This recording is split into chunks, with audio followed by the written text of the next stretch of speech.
හුලම් බැස්සන ඉතින් දැන් ගිහිල්ලත් ඉවරයිනේ ගමන. වෙලාවත් කරක්ව. කරගන්න විදියකුත් නැන්නේ රිපෙයාර් කිට් එකනේ තියෙන්නේ වීල් බ්‍රෂ් එකක් නෑ. මරම හෝල් එකක් දාලා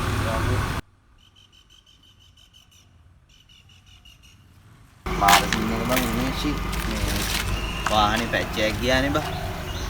ඔව් බං. මේ මන්ද බං දැන් මගේ වැඩේට යන්න විදියකුත් නෑ බං. ඔව් බං මේක මේ රිපෙයාර් කිට් එක බං තියෙන්නේ මම දන්නේ නැහැ මේ කොහොමද කරගන්නේ කියලා. යන්න බැරි රටට මුලන් බෑලා බං තියෙන්නේ. අදමල්ලි වෙලා තියෙන්නේ. එන්නේ. කොහොමද මමට කෝල් එකක් ගන්නවා මයි. මොකද වෙලා තියෙන්නේ? උපේ පැච් එකක් ගිහලා තියෙන්නේ. එහෙම. මේ මොකද්ද තියෙන්නේ? ස්පැවිල්ලක් නැද්ද මල්ලි? රිපෙයාර් කිට් එක තියෙන්නේ. දන්නේ නැහැ අයියේ කොහොමද කරගන්නේ කියලා. අයියා දන්නවද කරගන්න? හරි මේ මම දන්න අවුලක් නැත්තම් මේ වල දෙන්න මම ඔයාලට දෙයි. ඒවත් දැන් අසරණ වෙලා ඉන්නවට වැඩේට යන්න විදියකුත් නැහැ නේද?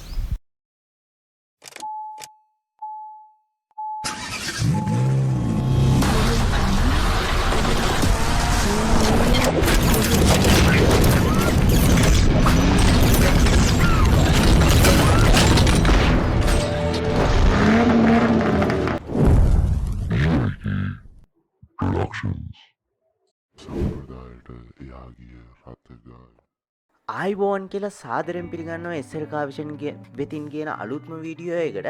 ඔයගොල්ලෝ ඉතින් දකින්න ඇති ඉන්ට්‍රෝ එකෙත් පොඩි වෙනසක් අද අපි කරලා තිබ්බා. ඒකෙන් ඔයගොල්ලන්ට තේරෙන්නේ නැති අද වීඩියෝ එකම සම්පූර්ණයෙන් අපි වෙනස් විදියට තමයි කරන්න යන්නේ. ඉතින් මම අද වීඩියෝ එකෙන් අරන් ඇවිල්ලා තියෙන්නේ කොහොමද අපි රිපෙයාර් කිට් එක යූස් කරලා ටයර් එක පැච් එකක් ආවොත් කොහොමද අපි කරගන්නේ කියලා. ගොඩක් ලංකාවේ ඉන්න කට්ටිය රිපෙයාර් කිට් එකෙන් කරන්න ඕනේ වැඩේ දන්නේ නැහැ. ඒක නිසා ස්පෙයා වීල් එකකුත් යූස් කරනවා. channel එක subscribe කරලා තියාගන්න. වීඩියෝ එකට කැමති නම් like එකක් දාන්න අමතක කරන්න එපා. දන්න යාළුවන්ට ෂෙයා කරන්න අනිවාර්යයෙන් මේ වීඩියෝ එක. හරි අපි බලමු එහෙනම් මේ වීඩියෝ එකෙන් කොහොමද මේ වැඩේ ඔයගොල්ලන්ට කියලා දෙන්නේ කියලා. එහෙනම් අපි යමු වීඩියෝ. ඉතින් මම ඔයගොල්ලන්ට කිව්වා මේකේ තියෙනවා කියලා රිපෙයාර් කිට් එක කියලා එකක්. මේකේ එන්නේ රිපෙයාර් කිට් එකට ගම් බෝටල් එකයි කම්ප්‍රෙෂර් එකයි. ඒක එන්නේ සාමාන්‍යයෙන් ඩිකි එකේ තමයි. මම ඔයගොල්ලන්ට පෙන්නන්නම්. මම වැඩේ තාත්වික වෙන්නත් එක්ක ටයර් එකේ පොඩ්ඩක් හුලඟුත් අඩු කරගත්තා. මොකද අපේ මේ වෙලාවේදී අපේ ටයර් එකේ පැච් එකක් ගිහිල්ලා නැහැ. අපි මේ විදිහට ඩිකි එක ඕපන් කරගෙන අපි මෙන්න මේක උස්සගත්තා. උස්සගත්තට පස්සේ මේක අපිට පේනවා රිපෙයාර් කිට් එක. මෙන්න මේ විදිහට තමයි ගම් බෝටල් එකයි කම්ප්‍රෙෂර් එකයි එන්නේ. මේක වොට් 12ක තමයි කම්ප්‍රෙෂර් එක. ගම් බෝටල් එක නම් අපිට ටුවට් ලකට ආවේනික ගම් බෝටල් එකක් තියෙන්නේ. ඕන ටුවට් වාහනයක එකක් ඕකේ. මේ කනෙක්ට් එක අපිට පුළුවන් කායගේ 12 වෝල්ට් අවුට්පුට් එකට ගහලා මේක කනෙක්ට් කරගන්න. ඔයගොල්ලන්ට කියලා දෙන්න දැන් කොහොමද මේක කනෙක්ට් කරගන්නේ කියලා. ඔයගොල්ලන්ගේ වාහනෙන් වාහනයට වෙනස් මේ කොහොමද 12 වෝල්ට් අවුට්පුට් එකක් තියෙන සමහර වාහන වල අපිට වාසිදායක වෙන්න ඩිකියක් තියෙනවා.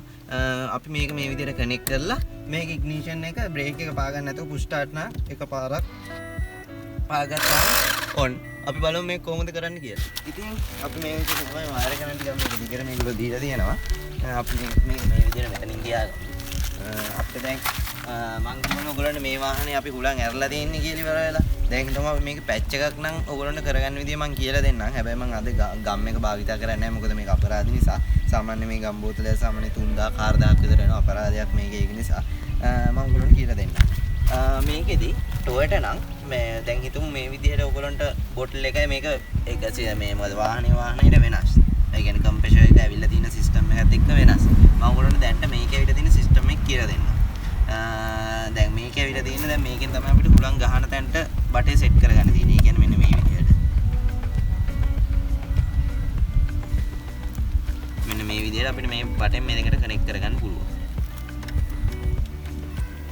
අපිට පොඩි අනතුරකුත් වුණා මේ ගම්බෝතලේ පොඩි ලීක් එකක් තිබිලා. මොකද මේ ගම්බෝතල පාවිච්චි කරන්නේ නැහැ නේ. සාමාන්‍ය පැච් එකක් ගියත් එහෙම ගොඩක් කට්ටිය මේක දන්නේ නැති නිසා තමයි මේක යූස් කරන්නේ නැහැ. මම ඒකම නිසාම තමයි ගොඩක් මේ වීඩියෝ එක කරන්න කියලා බලාපොරොත්තු වුණේ.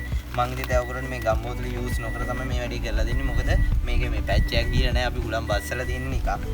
එතකොට දැන් මේ බටේ අපි මේකට ගහගෙන දැන් හිතමු අපිට ඕගොල්ලෝගේ දැන් නිකන් හුලම් බැස්සා කියලා. බැස්සනම් අපිට පුළුවන් මෙන්න මේ කම්ප්‍රෙසර් එකේ මේ බටේට ගහලා මේ කම්ප්‍රෙසර් එක ඔන් කරන්න. එතකොට මේ විදිහට කම්ප්‍රෙසර් එක ඔන් කරලා මේක මේ බටේට ගහගෙන මේ ක්ලිප් එක තියෙනවා සර් ක්ලිප් එක. ඒක දාගත්තා. එතකොට ඔයාලා මේක නෝමල් හුලං ගහ ගන්න පුළුවන්. පැච් එකක් තියෙනවා නම් ඔයා මේක මේ ගම් බෝටල් එක මෙතනට ගහලා ඒක මේ විදිහට මේක ගහන්න ඕනේ මේ අතට.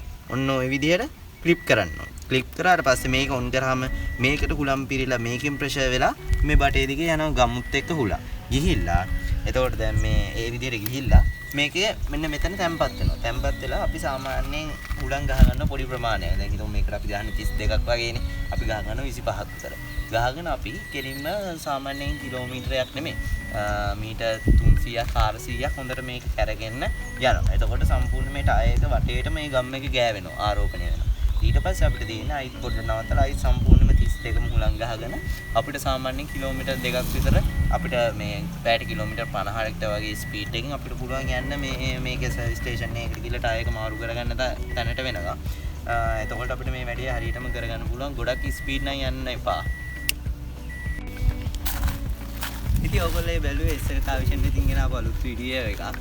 මට හිතුණා මේ වීඩියෝ එක ඔයගොල්ලෝ වෙනුවෙන් කරන්න ඕනේ කියලා. මොකද ගොඩක් කට්ටිය දැන් මේ රිපෙයාර් කිට් එකත් එක්ක තව ස්පෙයා වීල් එකකුත් යූස් කරනවා. මොකද බයයි මේ රිපෙයාර් කිට් එකෙන් හරියට වැඩේ කරගන්න තේරෙන්නේ නැති නිසා. ඒ නිසාම තමයි මම මේ වීඩියෝ එක කරේ. අනිවාර්යයෙන්ම ඔයගොල්ලෝගේ දන්නේ යාළුවන්ට ෂෙයා කරන්න වීඩියෝ එක මේ කාස් පාවිච්චි කරන කට්ටියට. සාමාන්‍යයෙන් 2012 2010න් පස්සේ ගොඩක් වාහන වලට මේ රිපෙයාර් කිට් එක තමයි ආවේ.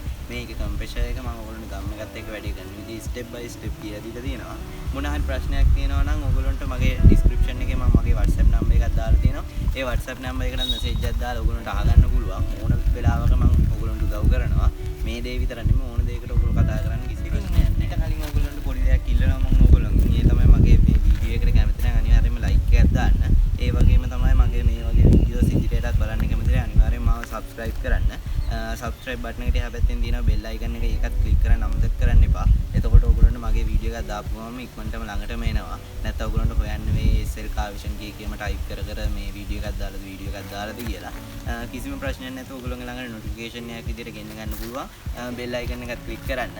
ඒ විතරක් නෙමෙයි මේ ගොඩක් ලංකාවේ වාහන පාවිච්චි කරන කට්ටියට මේ repair kit එකකින් වෙන දේ තේරෙන්නේ නැහැ. ඒක නිසා දන්න හැමෝටම share කරන්න මේක මේ වීඩියෝ එක. ඉතින් මම හිතනවා ඔයගොල්ලන්ට පැහැදිලිව මම මේ වැඩින් කියලා දුන්නා කියලා. මේ අපේ මේ channel එකකින් ගොඩක් කරන්නේ car reviews tech දේවල් කරන්නේ. tech දේවල් කියන්නේ අපි මේ වාහන වලට අදාළ දේවල්. දැන් අද කරෙත් මම ඒක tech දෙයක් multi function configure කරන විදිහ smart key එක setup කියන ඒ වීඩියෝස් කරලා තියෙනවා. ඔයගොල්ලෝ ගිහිල්ලා බලන්න මගේ channel එකේ අනිවාර්යයෙන්ම ඔයගොල්ලන්ට දෙයක් ඉගෙන ගන්න පුළුවන් මේ.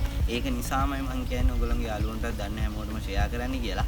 එහෙනම් අලුත්ම වීඩියෝ එකක් අරගෙන ඔයගොල්ලන්ගේ ගාවට මම ඉක්මනට මෙන්න. එහෙනම් ගිහිල්ලා එන්න. සුබ දවසක්.